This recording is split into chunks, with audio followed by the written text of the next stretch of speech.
राम राम भाई सारा ने। आज है हमारा डे 06। कैसे करेंगे आज हम लोग? आज का जो कॉन्सेप्ट है ना, वो है कॉन्सेप्ट ऑफ प्रोपोर्शनलिटी। इसको कॉन्सेप्ट ऑफ प्रोपोर्शनलिटी बोल दो, या फिर आप बोल दो कि जब a बराबर b गुणा c का कॉन्सेप्ट होता है तो ये हर जगह यूज होगा। क्या सर? हाँ भाई, मैं इस कॉन्सेप्ट का यूज रेशियो में करूंगा, प्रॉफिट लॉस में करूंगा,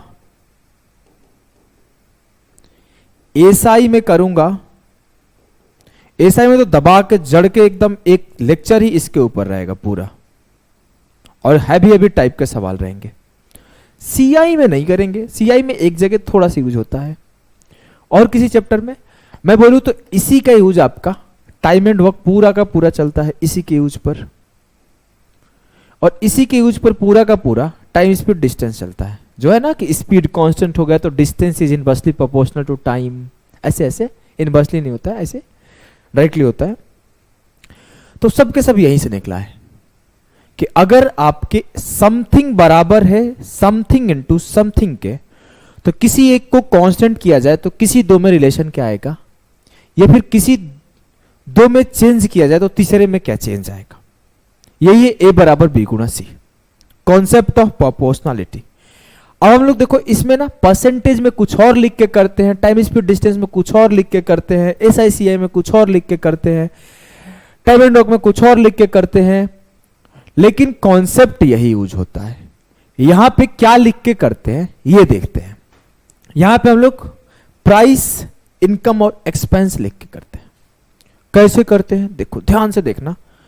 अगर मैं बोलूं कि आपके पास 100 रुपए है, ठीक है, चीनी का प्राइस 20 रुपया पर केजी है, आप 5 किलो खरीदते हो। इट मीन्स ये जो है आपका एक्सपेंस है, ये जो है आपका प्राइस है, और ये जो है आपका कंजम्पशन है। देखो यहां पे बस कल को मैं लिख दूंगा, आपका क्या होता है, distance equal to speed into time. तो ये आपका डिस्टेंस है, ये आपका स्पीड है, ये आपका टाइम है। कल को मैं लिख दूंगा सिंपल इंटरेस्ट होता है P गुणे आर गुणे टाइम बटे 100। तो सेम कॉन्सेप्ट यूज होगा। कल को मैं बोलूंगा टोटल वर्क बराबर होता है total time into total efficiency, फिर भी यही कॉन्सेप्ट यूज करूंगा। सर इतना यूनिक कॉन्सेप्ट है क्या? हाँ, बस ना समझाने वाला ना 4 जगह 4 तरीके से समझाता है, तो लोगों को लगता है 4 अलग अलग 5 अलग अलग कॉन्सेप्ट है, हमको कैसे समझ आएगा। नहीं, ये एक कॉन्सेप्ट है, इसको अलग अलग तरीके से रिप्रेजेंट किया गया है 5 जगह। बस उसको समझ लो, काम खत्म, एसी ऑफ कर दीजिए सर। क्या होगा कहानी देखो। अब मैं बोला मेरे पास 100 रुपया थे, इसको एक्सपेंस से डिनोट किया, मेरा खर्चा है। चीनी का प्राइस या फिर कोई आर्टिकल का प्राइस 20 रुपया था, तो मैं 5 केजी का कंजम्पशन कर रहा था, या फिर 5, मान लो 20 रुपए के 5 टॉयज है तो 5 खरीद पा रहा था। कल को मैं बोला कि अब भी मेरे पास 100 रुपए हैं, लेकिन प्राइस अब 20 से 25 रुपया हो गया, तो अब मेरा कंजम्पशन क्या होगा? 4। पहले मैं 5 केजी खाता था चीनी, अब मैं 4 केजी खाऊंगा ना? हाँ सर। पहले मैं 20 रुपए केजी लेता था, अब 25 रुपए केजी लूंगा। हाँ सर। ये कब? जब एक्सपेंस सेम है। सेम कहानी एक चीज और करेंगे, जो मैं भी सिखा रहा था ना कि एरिया ऑफ रेक्टेंगल क्या होता है, L इंटू बी। थोड़ी देर पहले या फिर नेक्स्ट क्लास, लास्ट क्लास बोल सकते हो। अब देखो यहां पे भी यूज करेंगे, वॉल्यूम वाले में भी इसको यूज करेंगे। ये आप समझ गए ना कि क्या सिखाना चाहता हूं? हाँ, चलो अब सीखते हैं। अब मैं बोला कि इस कॉन्सेप्ट में बोलेंगे, इसका फर्स्ट पार्ट मैं आपको सिखाता हूं कि व्हेन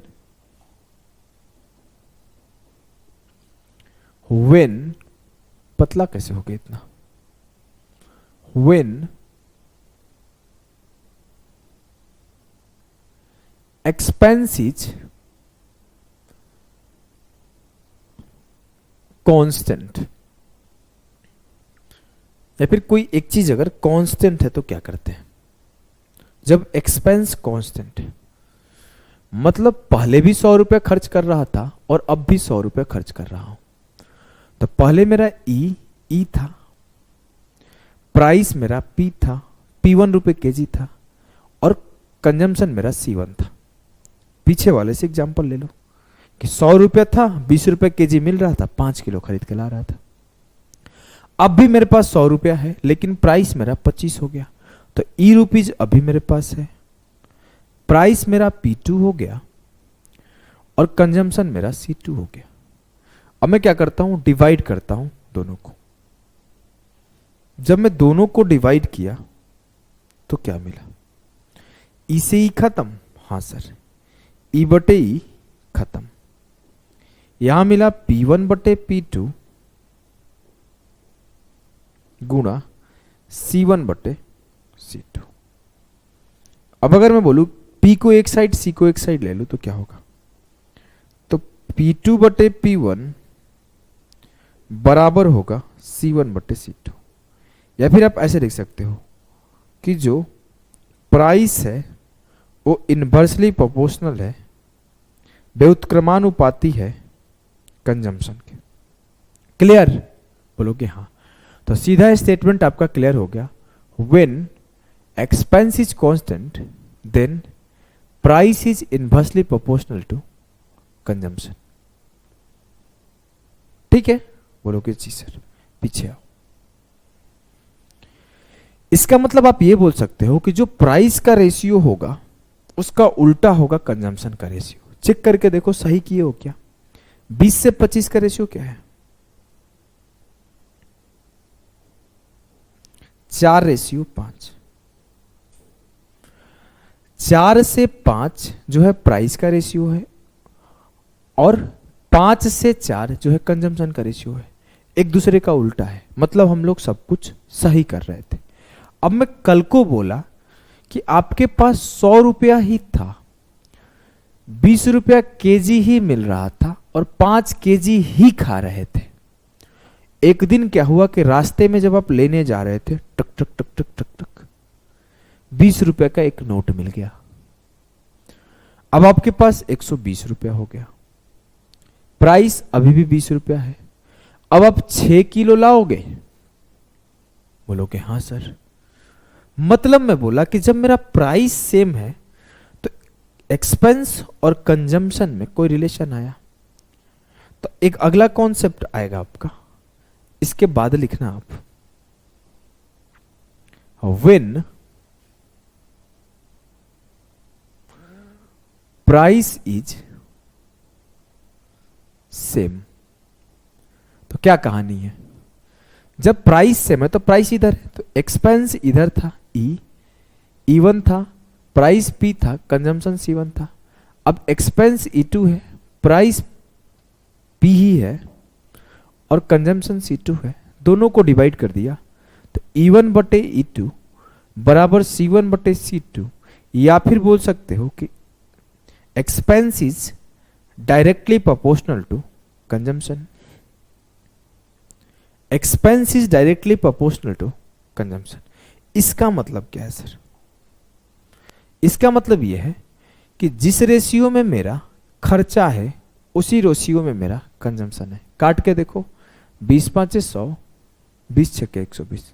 सर 5:6 में ये भी है और 5 ही रेशियो 6 में ये भी है, सब कुछ सही है। हाँ, ये भी 5:6, वो भी 5:6, कोई दिक्कत नहीं, बिल्कुल नहीं।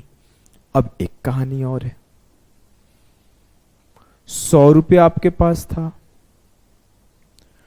ये आपको रास्ते में 20 रुपया मिल गया, 120 रुपया। पहले 20 रुपया केजी मिलता था, दुकानदार के यहां गए, उसका बेटा था, बोला 30 का दूंगा, लेना है लो, नहीं लेना है मत लो। बोले ठीक है सर, ले लेता हूं, आप बोल रहे हो तो पहले आप 5 केजी लाते थे, अब जब ये 30 का हो गया तो भी आपको 5 केजी लाना चाहिए था, लेकिन आप ला पा रहे हो क्या, नहीं सर। तो बोला ठीक है, 20 रुपए का रास्ता में मैं 50 रुपए दे दे रहा हूं, 150। आपको रास्ते में इस बार 50 का नोट मिल गया। अब आपके पास 100 रुपया था, 20 रुपए केजी मिल रहा था, तो 5 केजी ला रहे थे। आपके पास 150 रुपया है, 30 रुपये केजी मिल रहा है, तो भी 5 केजी ही ला रहे हो। तो कहानी है कि आप कंज्यूम सेम कर रहे हो, जितना पहले उतना अभी, चाहे आपका प्राइस इंक्रीज हो चाहे आपका प्राइस कुछ भी हो, आपको उतना ही खाना है। इट मीन्स आप अपने एक्सपेंस को इंक्रीज कर रहे हो। तो कहानी कुछ ही हुआ कि जब आपका कंजम्पशन सेम रहा, व्हेन कंजम्पशन इज सेम।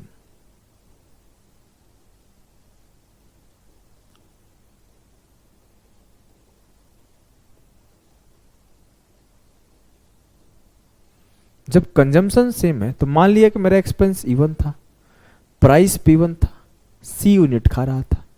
अब E2 है, प्राइस P2 है, C खा रहा हूं, तो E1 बटे E2 बराबर हो जाएगा P1 बटे P2, कट जाएगा। इट मीन्स मैं ये लिख सकता हूं कि जो एक्सपेंस का रेशियो है वो प्राइस के रेशियो के डायरेक्टली प्रोपोर्शनल होगा। चेक करके देख लो, सब सही है। ये 20 था, 2:3 में है, इसको भी काटोगे, 50 दूना 100, 50 दिया 150, 2:3 में ही होगा। एकदम क्लियर है? बोलो कि हाँ सर। एक कॉन्सेप्ट और पढ़ेंगे।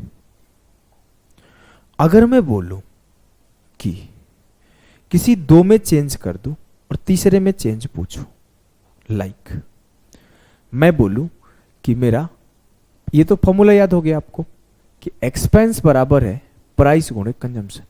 मैं बोला कि प्राइस मेरा P1 से P2 हो गया, कंजम्पशन मेरा C1 से C2 हो गया, तो एक्सपेंडिचर में क्या चेंज आएगा? तो ये भी E1 से E2 हो जाएगा, चेंज हो रहा है। तो E1 बटे E2 बराबर होगा P1 बटे P2 इंटू C1 बटे C2 के। कल को अगर मैं बोलूं कि एक्सपेंस E1 से E2 होता है, प्राइस P1 से P2 होता है, तो C1 रेशियो C2 क्या होगा? तो सिंपली आप बोल दोगे कि जो C1 रेशियो C2 होगा सर, वो एक्सपेंस को P से डिवाइड कर दो और इस एक्सपेंस को P2 से डिवाइड कर दो। ये समझ में कम आया सर? कम आया है ना? हाँ, होल्ड करते हैं, जब सवाल आएगा तो समझा दूंगा। पहला सवाल ही वही है सर, चलो धीरे धीरे हम लोग समझा देंगे, उसको होल्ड करना, जब सवाल आएगा समझा दूंगा। इस सवाल को करो। बोला है कि अगर प्राइस ऑफ शुगर डिक्रीज करते हैं 45% से, then how much percent must a man increase his consumption so that expenditure remains same. बोला है कि यदि चीनी की कीमत में 45% की कमी की जाए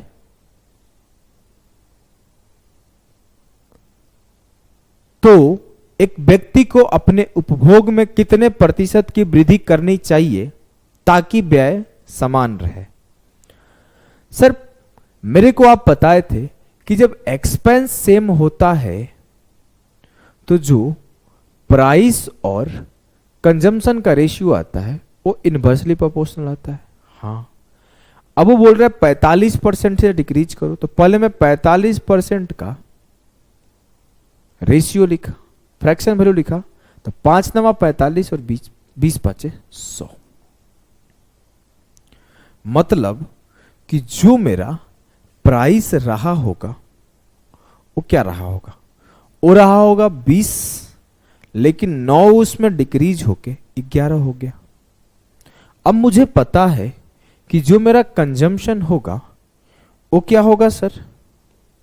वो इसका रिवर्स हो जाएगा, तो 11:20 हो जाएगा। क्लियर है? हाँ, कंजम्पशन 11 से 20 हो गया। आपको अभी भी सिखाया हूं ना कि जब एक्सपेंस सेम रहता है तो जो आपका प्राइस का रेशियो होता है उसका उल्टा कंजम्पशन का रेशियो होता है। तो आपका प्राइस का रेशियो 20 से 11 था, तो उसका उल्टा कंजम्पशन का रेशियो है। कंजम्पशन कितने से इंक्रीज हुआ? 9 से। किसके ऊपर? 11। 9 बटे 11 गुणे 100, 1 बटे 11 9.09, तो 9 बटे 11 9 इंटू 9.09%, 9 नमा 81.81 81%। सही उत्तर बोलोगे जी सर। एक लाइन का सवाल था, सिर्फ आपको ये लाइन लिखना था कि 20 से 11 हो रहा तो 11 से 20 हो जाएगा, काम खत्म। अगले सवाल को करते हैं। बोला है कि if the price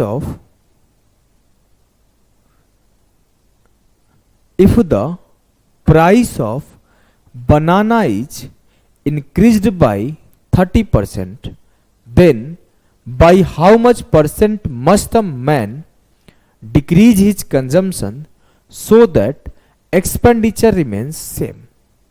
His consumption so that expenditure remains same.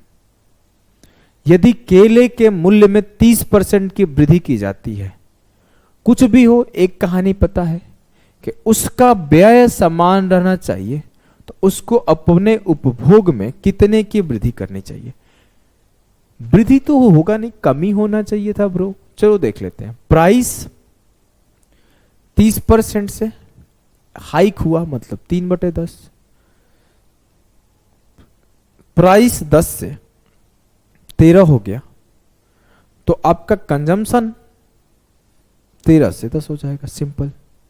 क्यों सर? क्योंकि एक्सपेंडिचर सेम है। कितने का चेंज हुआ? 3 का। किसके ऊपर? 13। 3/13 इंटू 100, 300/13%। 13 दूना 26, 13 तिया 39, 23.07 लगभग। क्लियर है? एकदम क्लियर है सर। नेक्स्ट पे मूव करो आप। ठीक है, अब आया आगे का कहानी। बोला है कि the price of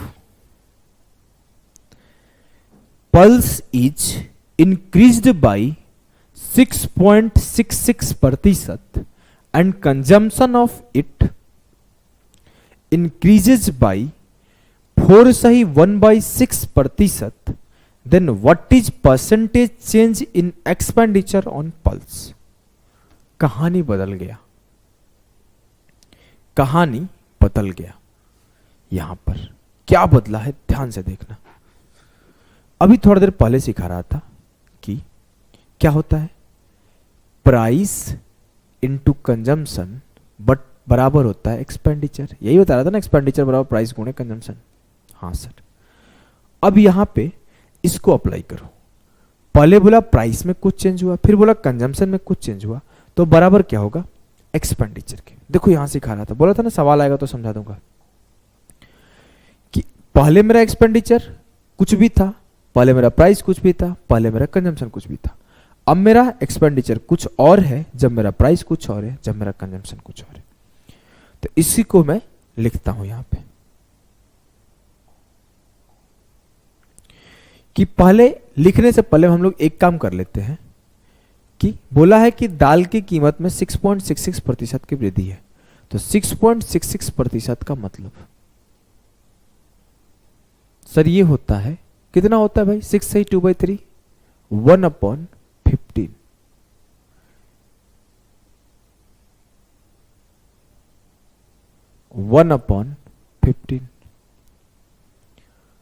consumption of it increases by 4 से 1/6%। कोई फर्क नहीं पड़ता मेरे को, सिर्फ इससे फर्क पड़ता है। 4 से 1/6% क्या होता है? 1/24। अब मेरे को पता है प्राइस जो है 1/15 से इंक्रीज हुआ है, तो 15 से 16 हो गया। और जो मेरा कंजम्पशन है वो 1/24 से इंक्रीज हुआ है, तो ये 24 से 25 हो गया। अब मेरे को पता है कि प्राइस इनटू कंजम्पशन जो आता है ना, एक्सपेंस आता है, तो मैं चेक कर लूंगा एक्सपेंस में क्या चेंज आया। आपको बताया था रेशियो कट जाता है, तो 8 दूना 16, 8 तिया 24, 5 5 25 और 5 तिया 15, तो 3 तिया 9 और 5 दूना 10। एक्सपेंस 9 से 10 हो गया, एक्सपेंस 9 से 10 हो गया, तो 1 से बढ़ गया एक्सपेंस 9 के ऊपर, तो 1/9 इंटू 100 11.11% का चेंज आएगा।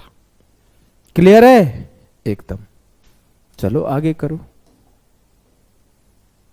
बोला है अगला सवाल कि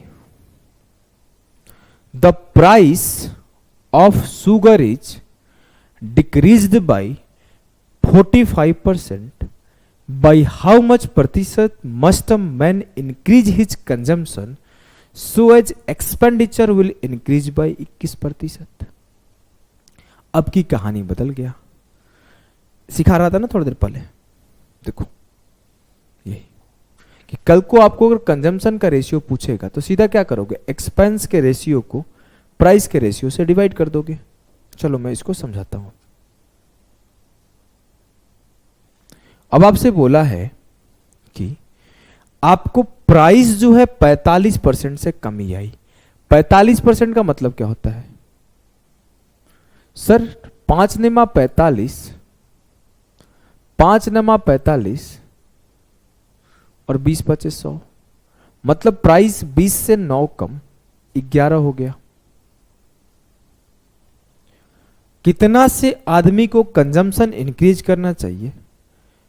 कंजम्पशन मेरे को पता नहीं तो मैं इसको लिख देता हूं C1 से C2 की एक्सपेंडिचर 21% से इंक्रीज हो जाए। तो 21% का मतलब होता है 21/100, तो ये 100 से 121 हो जाए।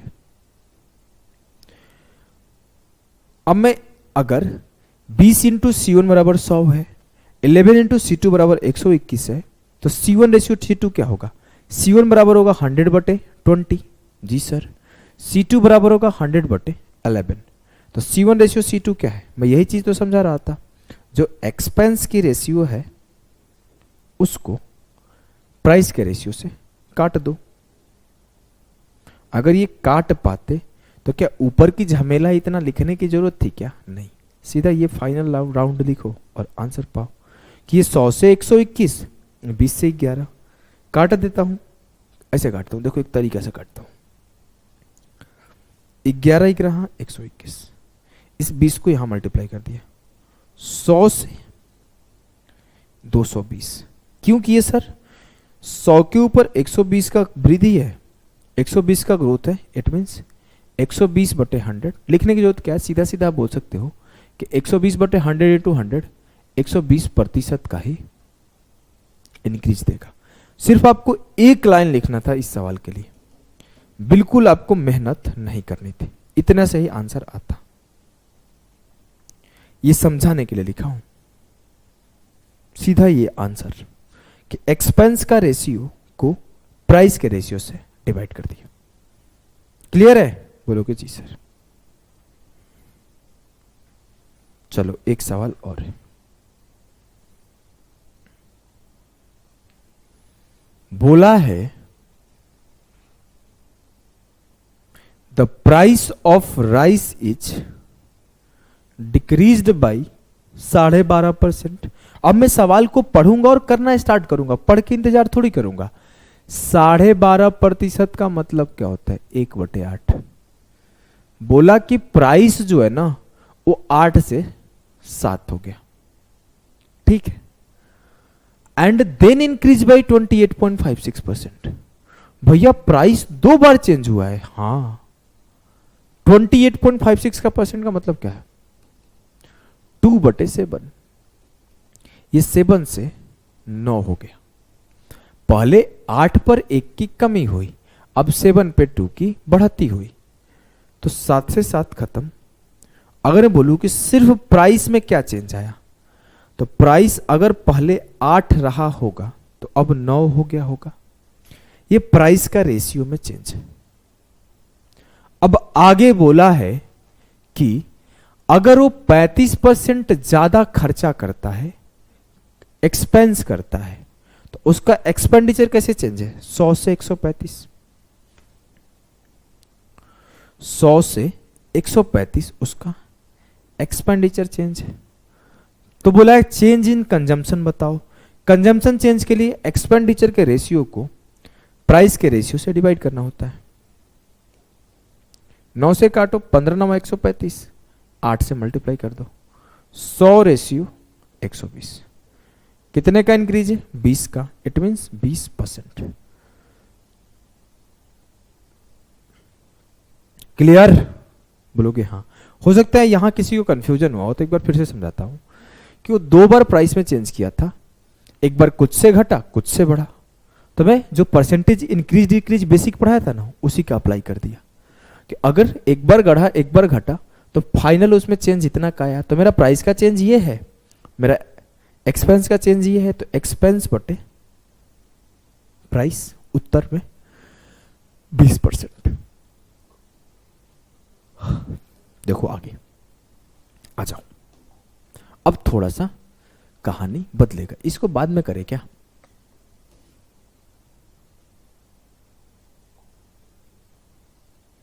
इसको बाद में करते हैं। वैसे कॉन्सेप्ट वही है, करके निपटा देते हैं। एक सवाल है, करके निपटा देते हैं। काफी पुराना सवाल है, बहुत बार रिपीट हुआ है पेपर में।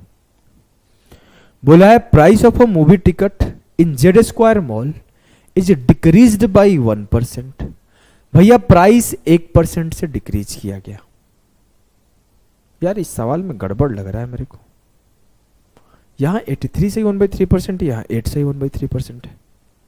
ठीक है, सॉल्व करते हैं। अगर गड़बड़ होगा तो आंसर नहीं आएगा, इससे ज्यादा क्या होगा। But total revenue collection is increased by 83 सही 1/3%, because seating capacity was increased. If the final seating capacity was 350, then find how many seats were increment in cinema hall. कहानी वही है, A बराबर B गुना C। मैं क्या किया, price को decrease कर दिया तो मेरे कलेक्शन बढ़ गए।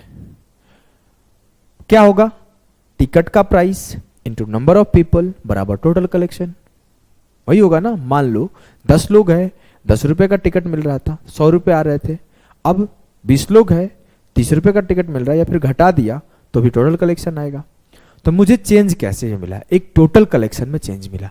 तो टोटल कलेक्शन के चेंज को मैं अगर डिक्रीज से डिवाइड कर दूं तो मेरे को सीटिंग कैपेसिटी का चेंज नहीं मिल जाएगा। कहानी तो ये A बराबर B गुणे C। बोला है कि सीटिंग कैपेसिटी में 83 सही 1/3% का चेंज है। मुझे पता है कि 83 सही 1/3% बराबर होता है 5/6 के। तो ये 6 से 11 हो गया। अब ये बोला है कि जो मूवी टिकट है वो 1% से कम कर दिया गया। अगर 100 रुपया दाम होगा तो 1 से कम करके 99 कर दिया गया। तो ये उसके सीटिंग कैपेसिटी में चेंज आया। जो उसका कैपेसिटी था पहले, मान लो ये था C1, तो अब C2 हो जाएगा। 11 निम्मा 99, 2 तिया 6, 50 दूना 100, 9 तिया 27 उसका पहले सीटिंग कैपेसिटी था, 50 उसका अभी सीटिंग कैपेसिटी है। लेकिन वो बोल रहा है कि जो उसका अभी सीटिंग कैपेसिटी है वो 350 है। तो 50 यूनिट बराबर है 350, 50 यूनिट बराबर 350। तो 50 में 7 गुना होगा। इट मीन्स आप ऐसे ही बोल सकते हो कि 1 यूनिट बराबर है 7 के। तो पहले कितना सीटिंग कैपेसिटी था, 27 गुणे 7, 189 लोग पहले बैठ सकते थे। लेकिन आपसे पूछा क्या गया है कि कितने सीट बढ़ाए गए। कितने सीट बढ़ाए गए हैं ओरिजिनली? सर 23 सीट बढ़ाए गए हैं। तो 23 इंटू 7, 161, 161 सीट बढ़ाए गए। ठीक है, यहां पे 3 टाइप कर लेना, 83 से 1/3%। नेक्स्ट सवाल। अब नेक्स्ट हम लोग back to the those concept, that concept जो भी बोलना चाहते हो, हम लोग फिर उसी कॉन्सेप्ट पे बैक करते हैं जो कॉन्सेप्ट हम लोग पढ़ रहे थे। क्या है ये कॉन्सेप्ट कि when the price of sugar decreases by 10%, a man could buy 1 kg more for 270। बहुत ही स्पेशल टाइप का सवाल है, बहुत ही इंपॉर्टेंट सवाल है। एसएससी इसको भर भर के पूछा है, इतना बार पूछा है ना, इतना बार पूछा है, आपको क्या बताऊं। अगर आपको ये रटा हुआ नहीं है तो दिक्कत हो जाएगा। ये रटा हुआ होना चाहिए। देखो और 1 सेकेंड में आंसर लाओ, ऐसा कहानी है इस सवाल का। बोला है कि अगर मैं शुगर की प्राइस डिक्रीज कर देता हूं 10% से, एक आदमी खरीद सकता है 1 केजी ज्यादा 270 में। मतलब पहले भी 270 रुपए में खरीद रहा था, अब उसी 270 में 1 केजी ज्यादा खरीदने लगा है। इट मीन्स कि वो पहले भी 270 खर्चा कर रहा था, अभी भी 270 खर्चा कर रहा है। It means expense is same, उसका व्यय समान है। और जब व्यय समान है तो आपको भी पता है कि जो भी उसका प्राइस में चेंज होगा उसका अपोजिट उसके कंजम्पशन में चेंज होगा। बोलोगे हाँ सर। प्राइस क्या हुआ है, 10% से डिक्रीज हुआ है, तो प्राइस अगर उसका 10 यूनिट है, उससे 1 कम 9 हो गया। कंजम्पशन उसका 9 यूनिट रहा होगा, तो अब 1 बढ़ के 10 हो गया। चेक करके देख लो, 10 गुणा 9 90, पहले भी मेरा एक्सपेंस था, 9 गुणा 10 90, अब भी मेरा एक्सपेंस है। कोई दिक्कत है क्या? नहीं सर, बिल्कुल कहीं पे भी कोई दिक्कत नहीं है। आ जाओ। अब मेरे से बोला गया पहले मैं 9 यूनिट कंज्यूम करता था, अब मैं 10 यूनिट कंज्यूम करता हूं। कितना एक्स्ट्रा कंज्यूम करता हूं? 1 यूनिट। लेकिन वो बोल रहा है ना कि सर 1 यूनिट नहीं कंज्यूम कर रहे हो, आप 1 केजी ज्यादा कंज्यूम करने लग रहे हो। तो 1 यूनिट बराबर है 1 केजी के, तो 9 यूनिट बराबर है 9 इंटू 1 9 केजी, और 10 यूनिट बराबर है 10 इंटू 1 10 केजी। तो आपसे यहां पे टोटल 4 तरीके से सवाल पूछता है एग्जामिनर।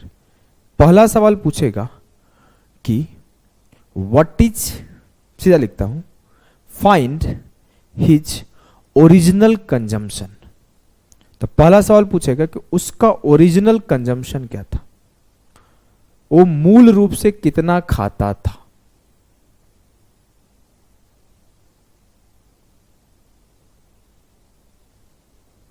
अब आपसे पूछा गया ओरिजिनल कंजम्पशन, तो क्या बोलोगे? सर वो मूल रूप से 9 केजी खाता था, यही उसका ओरिजिनल कंजम्पशन है। एक सवाल आपसे पूछा जाएगा कि what is is new consumption, उसका नया कंजम्पशन क्या है। सर अब वो 10 केजी खाता है, ये उसका न्यू कंजम्पशन।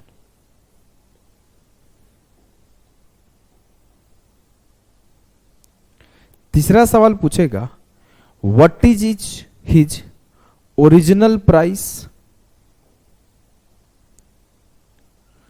उसका ओरिजिनल प्राइस क्या था। और चौथा सवाल पूछेगा what is his new price.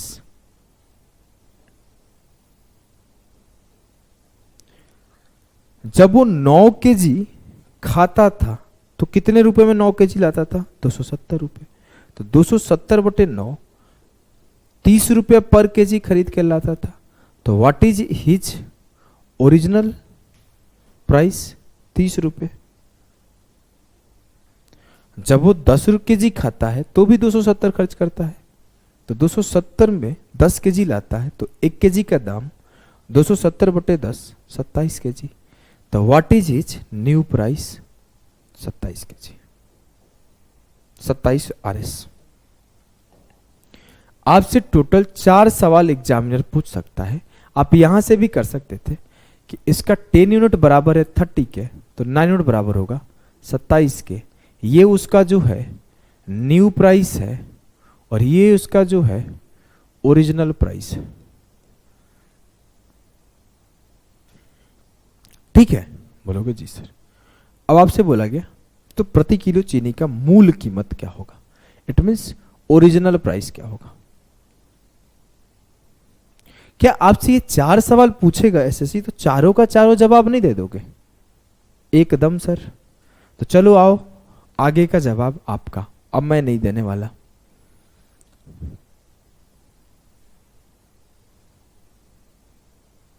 करो। ए rise of 25% in the price of grapes compels a person to buy 1.5 kg of grapes less for Rs 240 the original price of grapes per kg। अंगूर की कीमत में 25% की वृद्धि एक व्यक्ति को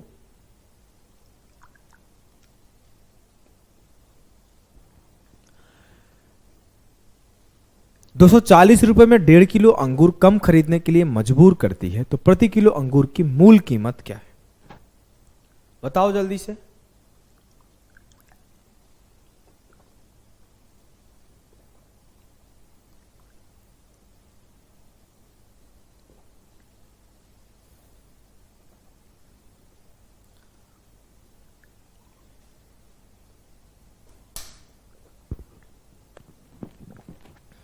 करो।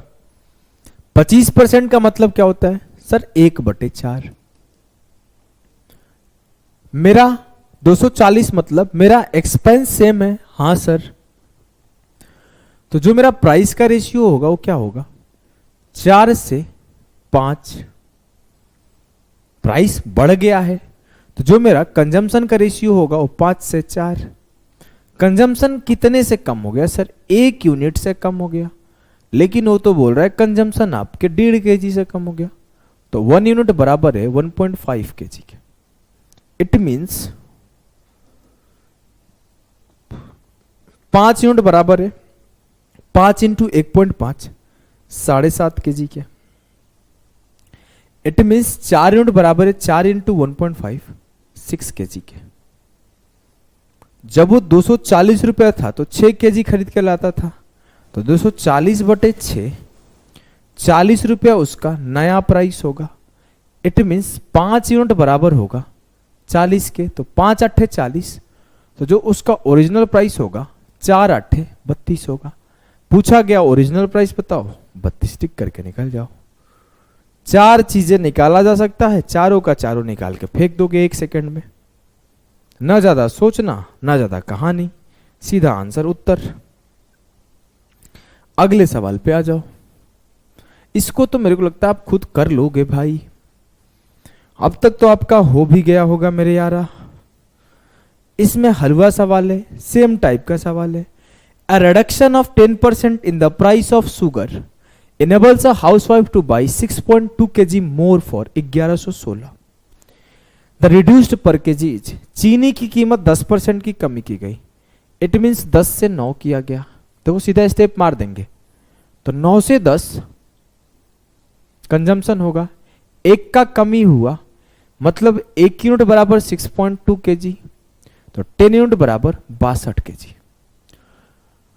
62 kg वो नया में खा रही है, पैसा 1116 खर्चा कर रही थी, 62 kg ला रही थी। काट दो, 31 दूना 62, 31 तिया 93, 31 छके 186।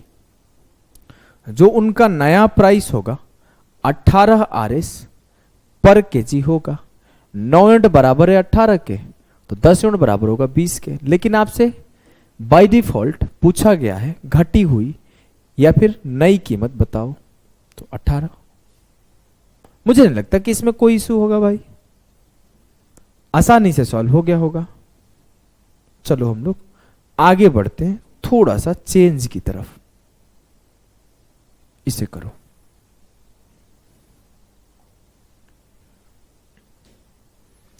इसे करो आप। बोला है कि in a cuboid if length and breadth is increased by 20% and 25% respectively, by how much percent height should be decreased so that the volume remains constant। कहानी तो सर सेम है, ये कांस्टेंट वाला कहानी सेम है। इट मींस अगर मैं बोलूं कि वॉल्यूम क्या है, पहले भी वॉल्यूम है, L into B into H था, मान लो ये L1 था, B1 था, H1 था, वॉल्यूम अभी भी वॉल्यूम है, लेकिन L1 इंक्रीज होके L2 हो गया, B1 इंक्रीज होके B2 हो गया, H1 इंक्रीज होके H2 हो गया। अगर मैं डिवाइड कर दूं तो L1 B1 बटे L2 B2 और ये H1 H2 को इधर भेज दो तो ये H2 अपॉन H1 के बराबर हो जाएगा। बोलोगे हाँ सर, तो आसान ही तो था, कुछ नहीं करना था। अगर आप चाहो तो इस सवाल को ऐसे सोच नहीं सकते थे कि वर्ड का लेंथ 20% से इंक्रीज हुआ, 20% का मतलब होता है 1/5, तो 5 से 6 हो गया। ब्रेड्थ 25% से इंक्रीज हुआ, 25% का मतलब होता है 1/4, तो 4 से 5 हो गया। हाइट मेरा H1 से H2 ही रहा, लेकिन जो वॉल्यूम है ना वो सेम है, 1:1 है, इक्वल है। 5 से 5 खत्म, जो हाइट का रेशियो आएगा क्या आएगा, 1/4 रेशियो 1/6। या फिर आप सीधा सीधा बोल देते जो हाइट का रेशियो आएगा इन दोनों का मल्टीप्लाई का अपोजिट आएगा। तो आप सीधे बोल देते कि जो H1 रेशियो H2 होगा वो इन दोनों के मल्टीप्लाई के अपोजिट। अगर ये 4 रेशियो 6 में है तो हाइट 6 रेशियो 4 में होगा। आप यहां से भी सॉल्व करोगे तो ये 6 रेशियो 4 में ही हो रहा है। ऐसा क्यों हो रहा है? Due to volume same. अब ये 6 से 4 हो गया तो काटो, 2 तिया 6, 2 दूना 4, 3 का आर्टिकल 2 में जा रहा है, 1 का कमी है 3 के ऊपर, तो 1/3 इंटू 100। हाइट में 33 सही 1/3% का,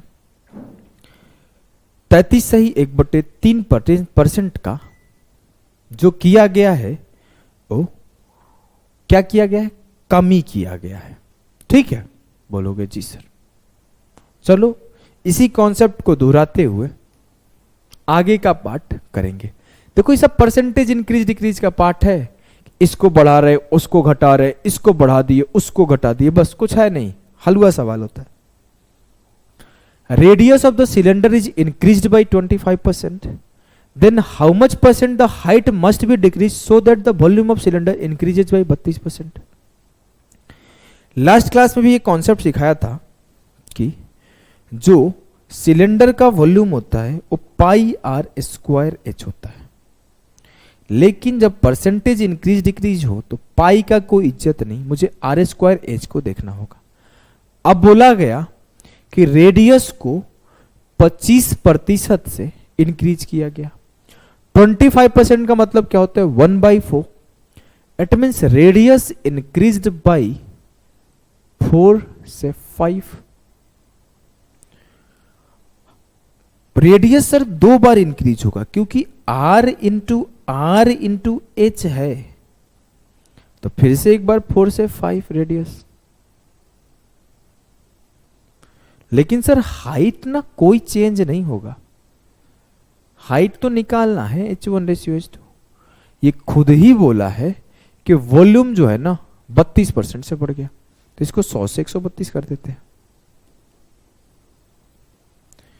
4 चौके 16, 5 पचे 25, 16 इंटू H1 बराबर 16, 25 इंटू H2 बराबर 32। तो सीधा अगर आप H1:H2 लिखना चाहो तो नहीं लिख दोगे कि 100/16 ratio 132/25। 25 into 100।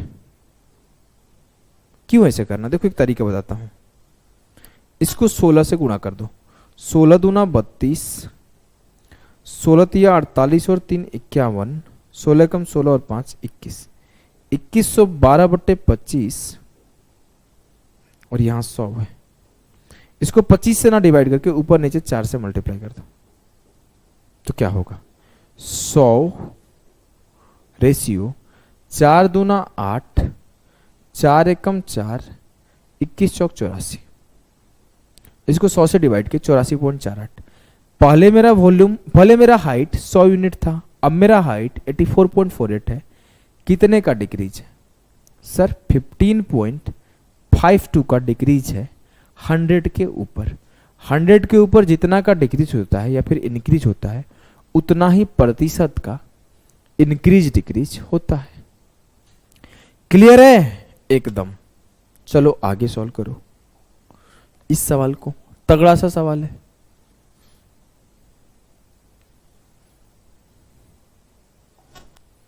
Volume of sphere is increased bye 119.7%। When its radius is increased, then find the percentage in TSA of sphere। एक गोले का आयतन 119.7% से बढ़ जाता है जब इसकी त्रिज्या बढ़ाई जाती है। मैं किसी को बोलूं 10% से बढ़ गया, मतलब वो 100 से 110 हो गया। अगर मैं बोलूं 30% से बढ़ गया तो 100 से 130 हो गया। यहां पे बोला कि 119.7% से बढ़ गया, इट मींस 100 से 219.7 हुआ होगा। 100 प्लस 119.7। हाँ सर, मैं क्या करता हूं इस रेशियो में ना 10 से मल्टीप्लाई करता हूं, तो क्या होगा 1000 रेशियो 2197। अब सर आपको पता है कि जो स्फीयर का ये थोड़ा मोटा नहीं होता क्या? जो स्फीयर का वॉल्यूम होता है वो वॉल्यूम कैसे आता है? वो आता है 4/3 पाई आर क्यू, जहां पे 4/3 पाई कांस्टेंट है। जो चेंज आएगा वॉल्यूम में वो सिर्फ और सिर्फ R1 R की वजह से आएगा। अगर 3 बार ये R1 से R2 हुआ होगा, ये भी R1 से R2 हुआ होगा, ये R1 से R2 हुआ होगा, तब जाके जो वॉल्यूम में चेंज आया होगा वो आया होगा। हाँ सर, मतलब जो ये वॉल्यूम का रेशियो है इसको मैं ऐसे लिख सकता हूं R1 cube ratio R2 cube. हाँ, तो अगर मुझे R1 रेशियो R2 लिखना हो तो मैं क्या करूंगा? सिंपल इसका क्यूब रूट करूंगा, 10 का क्यूब और ये 13 का क्यूब। अब मेरे से बोला गया कि उसके टोटल सरफेस एरिया में चेंज बताओ। स्फीयर का जो वक्र नहीं संपूर्ण पृष्ठीय क्षेत्रफल होता है वो क्या होता है? 4 पाई आर स्क्वायर। 4 पाई क्या है? Constant thing. आर स्क्वायर क्या है? यही चेंज होगा। मतलब अगर रेडियस R1 होगा तो एक बार R1 से R2, फिर रेडियस होगा R1 से R2। 2 बार रेडियस में चेंज हुआ होगा तो उसके TSA में चेंज आ जाएगा। हाँ सर, तो R1 का स्क्वायर रेशियो R2 का स्क्वायर जो है उसके टोटल सरफेस एरिया में चेंज है एकदम सर। तो मैं इसका स्क्वायर कर दिया, 10 का स्क्वायर 100, 13 का स्क्वायर 169। कितने का चेंज है? 69 का। तो 69 का चेंज किसके ऊपर? 100 के ऊपर। तो 69/100 69% का चेंज है। क्लियर है? एकदम मजा ही आ गया सर, कोई कष्ट ही नहीं हुआ, हलवा सवाल था। इसको एक जगह से ऐसे भी सोच सकते थे कि अगर मैं बोलूं कि 10 से 3 बड़ा है रेडियस, मतलब 3/10 गुणे 100, 30% से रेडियस इंक्रीज है। तो 30% से इंक्रीज है तो 2 बार कर दो, 30 + 30 गुणे 30, 30 + 30 + 30 गुणे 30/100, तो भी आपका 69 आएगा। बस मैं बता दिया, करना नहीं है वैसे।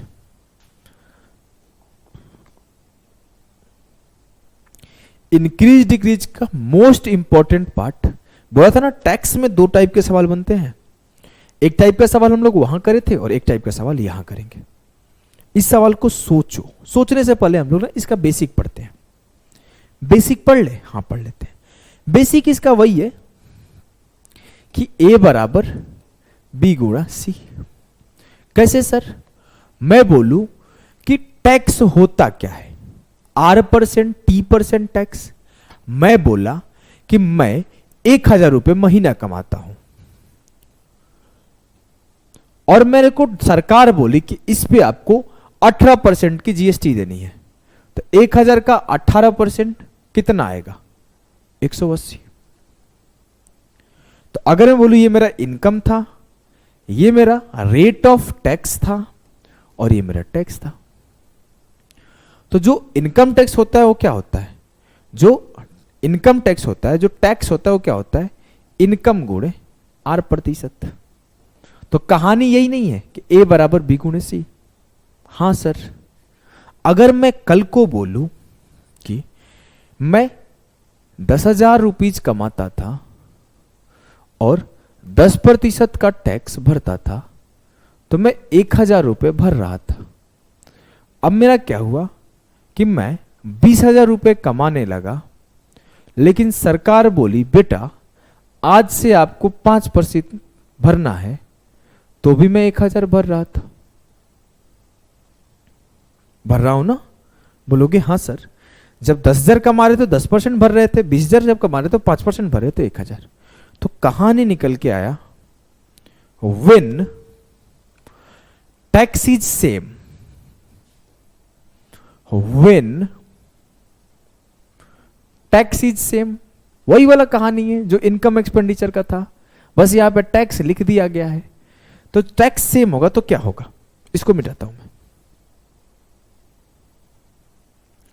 टैक्स सेम होगा तो क्या होगा, पहले मेरा I1 था, अब इनकम I2 है। पहले मेरा रेट R1 था, अब रेट R2 है। लेकिन टैक्स पहले भी T था और अभी भी T है। तो I1 बटे I2, अगर मैं T से T काट दूं तो R1 बटे R2 बराबर 1 होगा। हाँ सर, तो इट मीन्स I1 बटे I2 बराबर होगा R2 बटे R1 के। I1 बटे I2 बराबर होगा R2 बटे R1 के। या फिर आप इसे बोल सकते हो कि जो इनकम है वो रेट प्रतिशत का इनवर्सली प्रोपोर्शनल आता। बोलोगे एकदम सही है सर, याद हो गया ये कॉन्सेप्ट एकदम गर्दा तरीके से। तो बना दो सवाल 1 सेकंड में, 1 सेकंड में सवाल बना दो। सवाल पढ़ो। बोला है कि अगर एक आदमी का annual income has increased by 20,000 and rate of tax is reduced from 15% to 35%, in both cases he pays the same amount of tax, find the new income of the man. यदि किसी व्यक्ति की वार्षिक आय में 20,000 की वृद्धि हुई है और कर की दर में 15% से घटाकर 13.5% हो गई है, मतलब टैक्स में क्या चेंज हुआ सर? टैक्स 15% से 15 से सीधा लिख देते हैं, चलो लिख देते हैं, परसेंट लिख देते हैं। 15% से 13.5% हो गया।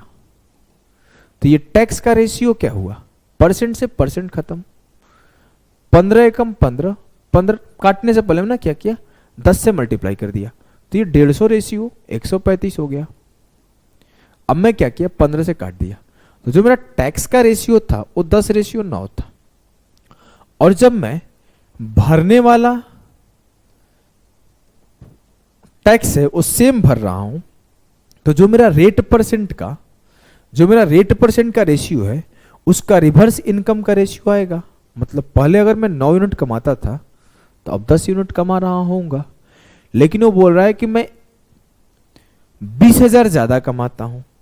यहां तो सर 1 यूनिट ज्यादा कमाते हो, तो जो ये 1 यूनिट है वो 20,000 के बराबर है। 1 यूनिट 20,000, मतलब पहले 9 यूनिट कमाते थे तो 9 यूनिट इंटू 20,000। लेकिन पूछा तो जा रहा है कि अभी कितना कमाते हो? Find the new income. It means find the value of 10 unit. तो 10 यूनिट इंटू 20,000, 2 लाख रुपए अभी कमाते हो। पहले कितना कमाते थे? 9 इंटू 20,000, 1,80,000। क्लियर? एकदम क्लियर है सर। नेक्स्ट सवाल पे चलो आ जाओ। गर्दा ही मचा दिए हो भैया, आप एकदम धुआं धुआं कर दिए यार।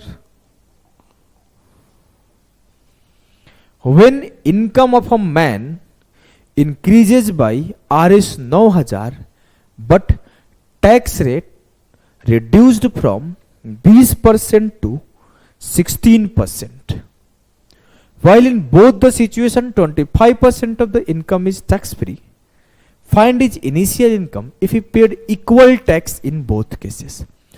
दोनों ही केस में अगर वो समान टैक्स पे करता है और पहले से टैक्स 20% से 16% रिड्यूस हो गया, मतलब रेट 20 से 16 हुआ, हाँ सर, तो मेरा इनकम 16 से 20 होगा, हाँ सर। रेशियो काटा, अगर मैं पहले 4 यूनिट कमा रहा होऊंगा तो अब 5 यूनिट कमाऊंगा, हाँ सर। कितने का चेंज हुआ? 1 यूनिट का, तो 1 यूनिट बराबर है 9000 के, तो 4 यूनिट बराबर होगा 4 9 36। पहले मैं 36,000 कमाता था, अब मैं 45,000 कमाता हूं, लेकिन मेरे से पूछा गया इनिशियल इनकम बताओ, इनिशियल मेरे 36,000। क्लियर है? बोलोगे हाँ सर। इसके एक दो और डिफिकल्ट टाइप के सवाल बनते हैं, उसको हम लोग बूस्टर सेशन में करेंगे, जिससे हमारा पूरा ओवरऑल कॉन्सेप्ट क्लियर हो जाएगा। तो आज हमारे 2 टाइप 3 टाइप और क्लियर हो गए। कल हम लोग कोशिश करते हैं या तो इलेक्शन बेस्ड या फिर कोई और न्यू टाइप पढ़ेंगे, जिससे थोड़ा सा ना चिल मन बना रहेगा कि नए नए टाइप सीख रहे हैं। तो अभी के लिए इतना ही, टाटा बाय बाय सभी को।